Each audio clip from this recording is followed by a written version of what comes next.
بسم اللہ الرحمن الرحیم۔ آج کل کے دور میں طبیعتوں میں سستی اتنی آ گئی ہے کہ نوجوان بس فرض پڑھتے ہیں یا مشکل سے سنت نماز پڑھی اور پھر مسجد سے چلے جاتے ہیں۔ وقت بھی ہوتا ہے، کوئی ڈنڈا لے کے سر پہ نہیں کھڑا ہوتا کہ بھئی نکلو یہاں سے، وقت بھی ہوتا ہے، مگر طبیعت کے اندر نفل پڑھنے کا شوق نہیں ہوتا۔ یہ افسوس کی بات ہے۔ نفل کو بھی ہمیں پڑھنا چاہیے۔ چنانچہ حدیث پاک میں نفل نمازوں کو پڑھنے کے بڑے فضائل وارد ہوئے ہیں۔ حدیث مبارکہ میں ہے کہ جو بندہ فجر کے بعد اپنی جگہ پر بیٹھا رہے، فجر کی نماز کے بعد، اور ذکر اذکار کرتا رہے حتیٰ کہ سورج طلوع ہو جائے، پھر اس کے بعد وہ اگر 2 رکعت اشراق کی نماز پڑھے گا تو اس کو 1 حج اور 1 عمرے کا ثواب عطا ہوگا۔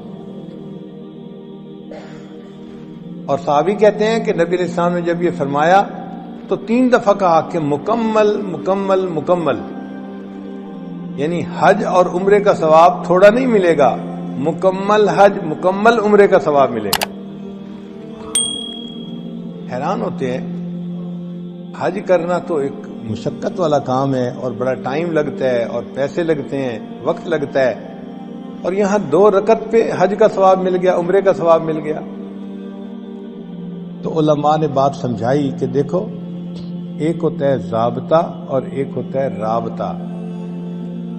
ضابطہ تو ہوتا ہے کہ ایک روٹین بنی ہوئی ہے، اس کے مطابق کچھ کام کرنے پر اس بندے کو کوئی چیز دے دی جائے، اور رابطہ اس کے تعلق کے اوپر ہوتا ہے۔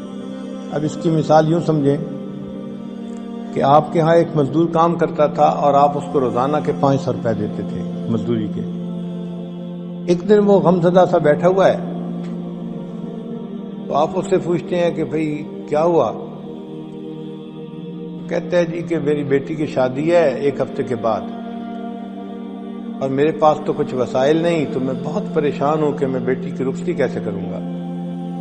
اس کی بات سن کے آپ کے دل میں اس کے ساتھ ہمدردی پیدا ہوتی ہے۔ اب آپ اس کو 10,000 روپے دیتے ہیں، بھئی اپنی بیٹی کی شادی کے لیے میری طرف سے 10,000 روپے۔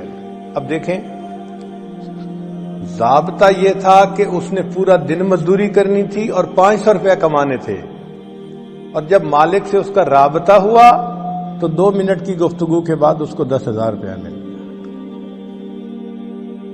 تو فرض نمازوں پہ انسان کو ضابطے کے مطابق اجر ملتا ہے، بہت زیادہ ہوتا ہے وہ بھی، لیکن جو فرضوں سے بھی آگے بڑھ کے کام کرتا ہے تو اللہ تعالیٰ کو اس پہ پیار آتا ہے، اور پھر بڑوں کی دین ہمیشہ بڑی ہوتی ہے۔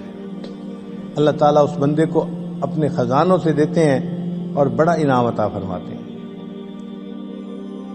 آپ کے گھر میں ڈرائیور ہے، ایک دن وہ آپ کے پاس شہد کی بوتل لے کے آ گیا۔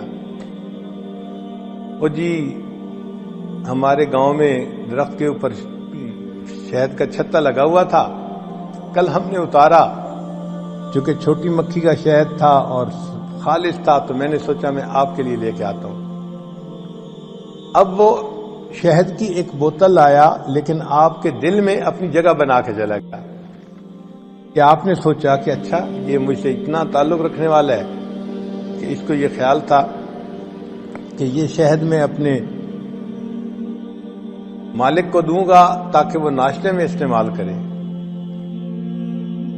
وہ شہد لانا اس کے لیے ضروری نہیں تھا، محبت کا اظہار تھا، لیکن اس محبت کے اظہار کی وجہ سے آپ کا تعلق اس کے جڑ گیا، اس نے آپ کے دل میں جگہ بنا لی۔ اسی طرح نوافل آپشنل ہوتے ہیں، لیکن جب انسان نوافل ادا کرتا ہے تو اللہ تعالیٰ کے ہاں اس بندے کی جگہ بن جاتی ہے، اللہ تعالیٰ اس بندے سے محبت فرماتے ہیں۔